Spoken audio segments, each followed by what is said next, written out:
ನಮಸ್ಕಾರ ಪ್ರೇಕ್ಷಕರೇ, ಇವತ್ತು ನಾವು ಸೈಟ್ ವರ್ಡ್ಸ್ ನೋಡೋಣ.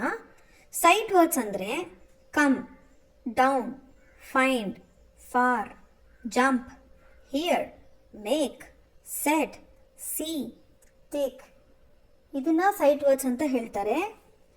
ಇವಾಗ ಕಮ್ ಅಂದರೆ ಏನು? ಕಮ್ ಅಂದರೆ ಬಾ ಅಂತ ಅರ್ಥ. ಕಮ್ ಅಂದರೆ ಬಾ ಅಂತ ಅರ್ಥ. ಡೌನ್ ಅಂದರೆ ಕೆಳಗೆ ಅಂತ ಅರ್ಥ. ಫೈಂಡ್ ಅಂದರೆ ಕಂಡಿಡಿ ಅಂತ ಅರ್ಥ. ಫಾರ್ ಅಂದರೆ ಯಾರಿಗಾಗಿ, ಏನಕ್ಕಾಗಿ ಅಂತ ಹೇಳ್ತಾರಲ್ಲ ಆ ಥರ. ಜಂಪ್ ಅಂದರೆ ಕುಣಿಯೋದು. ಹಿಯರ್ ಅಂದರೆ ಇಲ್ಲಿ. ಮೇಕ್ ಅಂದರೆ ಮಾಡು. ಟೇಕ್ ಅಂದರೆ ತಗೋ. ಸಿ ಅಂದರೆ ನೋಡು. ಸೆಡ್ ಅಂದರೆ ಹೇಳಿದ್ರು. ಓಕೆ, ಇದು ಸೈಟ್ ವರ್ಡ್ಸ್ ಅಂತ ಕರೆಯಲಾಗುತ್ತೆ.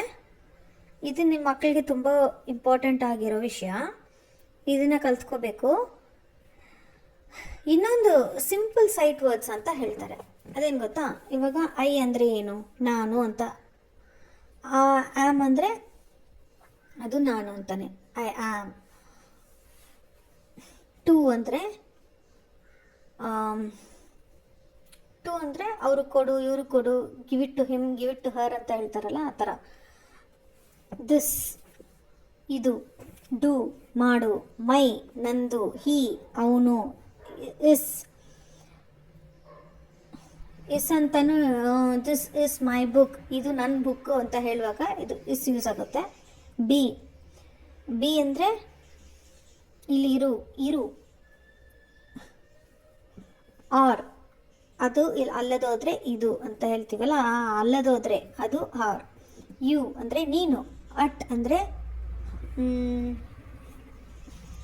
ಅಂದರೆ ಅಟ್ ದಿಸ್ ಟೈಮ್ ಅಂತೀವಿ. ಈ ಟೈಮಲ್ಲಿ ನಾವು ಈ ಟೈಮಲ್ಲಿ ಅಂತ ಹೇಳ್ತೀವಲ್ಲ, ಅದು ಅಟ್ ದಿಸ್ ಟೈಮ್ ಅಂತ ಹೇಳೋದು ನಾವು. ನೋ ಅಂದರೆ ಇಲ್ಲ ಅಂತ ಅರ್ಥ.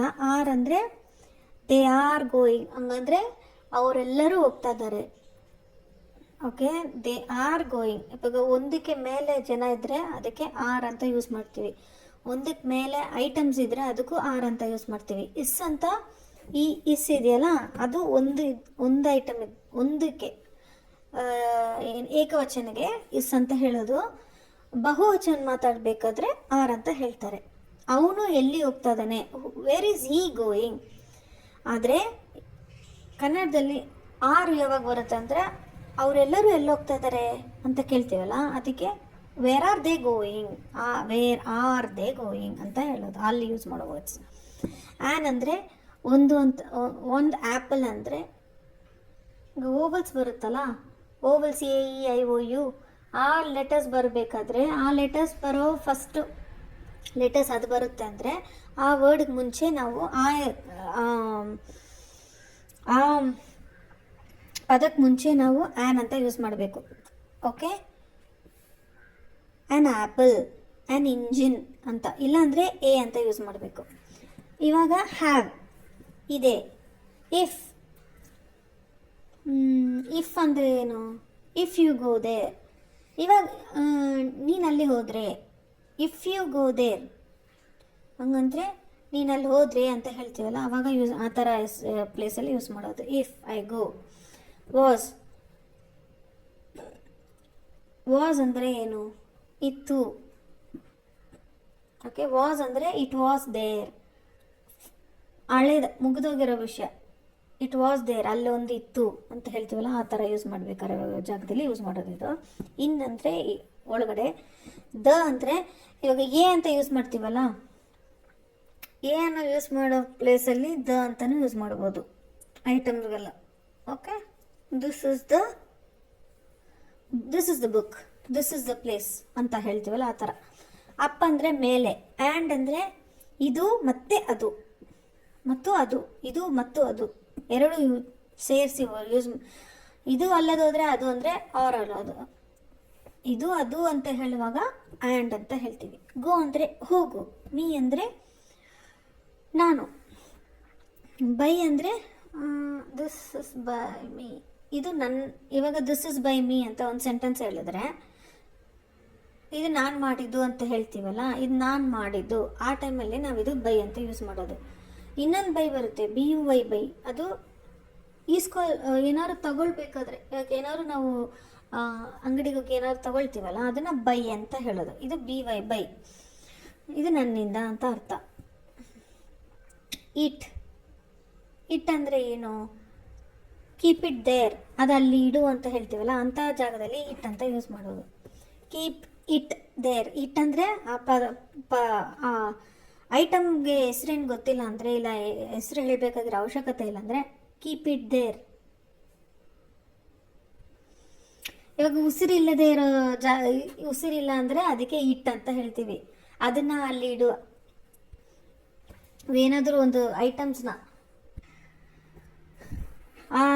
ಆ ಸಾಧನ ಅಲ್ಲಿ ಇಟ್ಬಿಡು ಅಂತ ಹೇಳ್ತೀವಲ್ಲ, ಆ ಐಟಮ್ನ ಅಲ್ಲಿ ಇಟ್ಬಿಡು ಅಂತ, ಅದಕ್ಕೆ ಇಟ್ ಅಂತ ಹೇಳೋದು. ಮತ್ತು ಆನ್ ಅಂದರೆ ಸ್ವಿಚ್ ಆನ್ ಮಾಡು, ಇಲ್ಲಾಂದರೆ ಟೇಬಲ್ ಮೇಲೆ ಇಡು, ಎರಡಕ್ಕೂ ಯೂಸ್ ಮಾಡ್ಬೋದು. ಆನ್ ಅಂದರೆ ಸ್ವಿಚ್ಗಳನ್ನ ಆನ್ ಮಾಡೋ, ಇವಾಗ ಮಿಷಿನ್ಸ್ ಏನಾದ್ರು ಆನ್ ಮಾಡ್ತೀವಲ್ಲ ಅದಕ್ಕೆ ಆನ್ ಅಂತಾರೆ. ಮತ್ತು ಏನಾದರೂ ಎಲ್ಲಾದರೂ ಯಾವುದಾದ್ರೂ ಮೇಲೆ ಇಡಬೇಕು ಅಂದ್ರೂ keep it on table, keep it on slab ಅಂತ ಹೇಳ್ತೀವಿ. ಓಕೆ. ವಿ ಅಂದರೆ ನಾವು, ಹಸ್ ಅಂದ್ರೂ ನಾವೇ. ಓಕೆ. ವಿ ಅಂದರೆ ನಾವೆಲ್ಲರೂ, ಹಸ್ರ ಅಂದರೆ ಅದು ಏಕದೇಶ ಅದೇ ಬರುತ್ತೆ. ಮತ್ತು ಇದು ಶಿ ಅಂದರೆ ಅವರು, ಅಲ್ಲ ಅವಳು. ಶಿ ಅಂದರೆ ಅವಳು. ಬಟ್ ಇಂಗ್ಲೀಷಲ್ಲಿ ಶಿ ಅಂದ್ರೇ ಅವ್ರಿಗೂ ಶೀನೇ ಅಂತಾರೆ, ಅವಳಿಗೂ ಶಿ ಅಂತಲೇ ಹೇಳ್ತಾರೆ. ಇಂಗ್ಲೀಷಲ್ಲಿ ಇವಾಗ ನಾವು, ನೀವು, ನಾವು, ಬನ್ನಿ, ಹೋಗಿ ಅಂತ ಹೇಳ್ತೀವಲ್ಲ, ಆ ಥರ ಇದರಲ್ಲಿ ನೀನು, ಇಂಗ್ಲೀಷಲ್ಲಿ ನೀನು, ಬಾ, ಹೋಗು, ಹಂಗೆ ಇರೋದು. ಓಕೆ. ದಟ್ ಅಂದರೆ ಅದು. ನೋಡಿದ್ರಾ ಇಲ್ಲಿ ಒಂದು ಐಟಮ್ ಇರೋ ಜಾಗದಲ್ಲಿ ಅದು ಓವಲ್ಸ್ ಇಲ್ಲದೆ ಕಾನ್ಸನೆಂಟ್ಸ್ AEIOU ಬಿಟ್ಟು ಬೇರೆ ಯಾವುದಾದ್ರೂ ಲೆಟರಿಂದ ಸ್ಟಾರ್ಟ್ ಆಗೋ ಸ್ಟಾರ್ಟ್ ಆಗೋ ಪದಗಳಿದ್ರೆ ಅಲ್ಲಿ ಅಂತ ಯೂಸ್ ಮಾಡ್ತೀವಿ. ಓಕೆ. ಸೊ ಅಂದರೆ ಏನು? ಸೊ ವಾಟ್, ಅದಕ್ಕೇನು ಇವಾಗ ಅಂತ ಕೇಳ್ತೀವಲ್ಲ, ಆ ಥರ ಸೊ. ಓಕೆ. ಅದಕ್ಕೆ ಅಂತ ಹೇಳ್ತೀವಲ್ಲ, ಅದಕ್ಕೆ ಸೊ ಅಂತ ಹೇಳ್ತಾರೆ. ಹ್ಯಾಸ್ ಅಂದರೆ ಏನು? ಅವ್ರ ಹತ್ರ ಇದೆ ಅಂತ ಹೇಳೋದು. ಓಕೆ. ಹಿ ಹ್ಯಾಸ್, ಅವ್ರ ಹತ್ರ ಇದೆ, ಹಂಗೆ. ಸೊ ಇದು ಇವತ್ತಿನ ಸೈಟ್ ವರ್ಡ್ಸು. ಇದು ನಿಮಗೆ ಕರೆಕ್ಟಾಗಿ ನೀವು ಎಲ್ಲಿ ಈ ವರ್ಡ್ಸ್ಗಳನ್ನ ಈ ಅಕ್ಷರಗಳನ್ನೆಲ್ಲ ಎಲ್ಲಿ ಉಪಯೋಗ ಮಾಡಬೇಕಂತ ಗೊತ್ತಾದರೆ ನೀವು ಇಂಗ್ಲೀಷ್ ಕಲಿಯೋದು ತುಂಬಾ ಸುಲಭ. ನನಗೆ ತಿಳಿದಿದ್ದ ಪ್ರಕಾರ ಈ ಥರ ಇಷ್ಟು ಈಸಿಯಾಗಿ ಇಂಗ್ಲೀಷು ಕಲ್ತ್ಕೊಳ್ಳೋದು ಈ ವಿಡಿಯೋದಲ್ಲಿ ನೀವು ಇನ್ನು ಈ ವಿಡಿಯೋಗಳು ನೋಡ್ತಾ ಇದ್ರೆ ಇನ್ನೂ ಸ್ವಲ್ಪ ಸುಲಭ ಕಲ್ತ್ಕೋಬೋದು. ಈ ಚಿಕ್ಕ ಸೆಂಟೆನ್ಸ್ಗಳನ್ನ ಫ್ರೇಮ್ ಮಾಡೋಕೆ ಗೊತ್ತಿರಬೇಕು. ನಮಗೆ ಒಂದೊಂದು ವರ್ಡ್ಸ್ ಗೊತ್ತಿರುತ್ತೆ, ಆದರೆ ಅದಕ್ಕೆ ಕರೆಕ್ಟಾಗಿ ಎಲ್ಲಾಗಬೇಕು, ಎಲ್ಲಾಗಬೇಕು, ಎಲ್ಲಾಗಬೇಕು ಅಂತ ಗೊತ್ತಾಗಲ್ಲ. ಆವಾಗ ನಮ್ಮದು ಏನಾಗುತ್ತೆ, ಗ್ರಾಮರ್ ಫುಲ್ ಮಿಸ್ಟೇಕ್ ಆಗಿಬಿಡುತ್ತೆ. ಓಕೆ. ಸೊ ಇವಾಗ ಕನ್ನಡದಲ್ಲಿ ಏನಾದ್ರು ಒಂದು ಹೇಳೋಕ್ಕೋಗಿ ಅದು ಏನಾದ್ರು ಒಂದು ಪದ ರಾಂಗ್ ಆದ್ರೆ, ಒಂದು ಪದ ಏನಾದ್ರು ನಾವು ಹೆಚ್ಚು ಕಡಿಮೆ ರಾಂಗಾಗಿ ಹೇಳಿಬಿಟ್ರೆ ಆಮೇಲೆ ಎಲ್ಲ ಫುಲ್ಲು ರಾಂಗ್ ಆಗಿಬಿಡುತ್ತೆ, ಮೀನಿಂಗೇ ರಾಂಗ್ ಆಗಿಬಿಡುತ್ತೆ, ಅದ್ರದ್ದು ಅರ್ಥನೇ ಬೇರೆ ಆಗಿಬಿಡುತ್ತೆ. ಇದು ಹಾಗೇನೆ.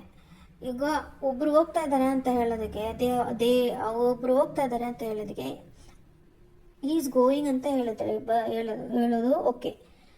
ದೇ ಆರ್ ಗೋಯಿಂಗ್ ಅಂದರೆ ತುಂಬ ಜನ ಹೋಗ್ತಾ ಇದ್ದಾರೆ ಅಂತ ಅರ್ಥ ಆಗ್ಬಿಡುತ್ತೆ. ಸೊ ಆ ಥರ ನೀವು ಬೇಡದ ಟೈಮಲ್ಲಿ ಆ ಥರ ಏನಾದ್ರು ಹೇಳ್ಬಿಟ್ರೆ ಅದು ಕಷ್ಟ ಆಗುತ್ತೆ. ಬೇರೆ ಹೇಳ್ತಾ ಇರೋದು ಲೈಕ್ ಬೇರೆ ಏನಾದ್ರು ವಿಷಯದಲ್ಲಿ ಹಂಗೆ ರಾಂಗಾಗಿ ಸೆಂಟೆನ್ಸ್ ಮಾಡಿಬಿಟ್ರೆ ನೀನು ಹಂಗೆ ಹೇಳ್ದೆ, ನೀನು ಹಿಂಗೆ ಹೇಳ್ದೆ ಅಂತ ಇದು ಮಾಡ್ತಾರಲ್ವಾ. ಸೊ ಅಂಥ ಜಾಗದಲ್ಲಿ ಇಂಗ್ಲೀಷ್ ಈಸಿಯಾಗಿ ಕಲ್ತ್ಕೊಳ್ಳೋದು ಹೆಂಗೆ, ಈಸಿಯಾಗಿ ಸೆಂಟೆನ್ಸ್ ಫ್ರೇಮ್ ಮಾಡೋದು ಹೆಂಗೆ, ಡೇ ಟು ಡೇ ಬೇಸಿಸಲ್ಲಿ ನಾವು ಎಷ್ಟು ಮಾತಾಡ್ತೀವೋ ಅದಕ್ಕೆ ಇಂಥ ವರ್ಡ್ಸ್ಗಳು ತುಂಬ ಮುಖ್ಯ.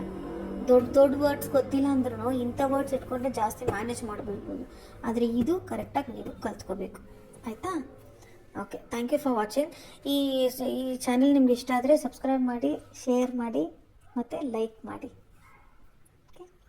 ಬೇರೆ ವಿಡಿಯೋದಲ್ಲಿ ನೋಡೋಣ. ನಾನು ಇದ್ರ ಜೊತೆ ಓವಲ್ಸ್ದು ಲಿಂಕ್ ಹಾಕ್ತೀನಿ, ಅದು ನೀವು ನೋಡಿ. ಇವಾಗ ಓವಲ್ಸ್ ಎಲ್ಲಿ ಏನು ಅಂತ ಗೊತ್ತಿರಲ್ಲ ಅಂದರೆ ನಾನು ಇವಾಗ ಹೇಳಿದ್ದೀನಿ ವಿಡಿಯೋದಲ್ಲೂ, ಬಟ್ ಆ ವಿಡಿಯೋನು ನೋಡಿ, ಅದರಲ್ಲಿ ಇನ್ನೂ ಸ್ವಲ್ಪ ಡೀಟೇಲಾಗಿ ಕನ್ನಡ ಅಕ್ಷರದ ಜೊತೆ ಕೊಟ್ಟಿದ್ದೀನಿ. ಓಕೆ. So thank you.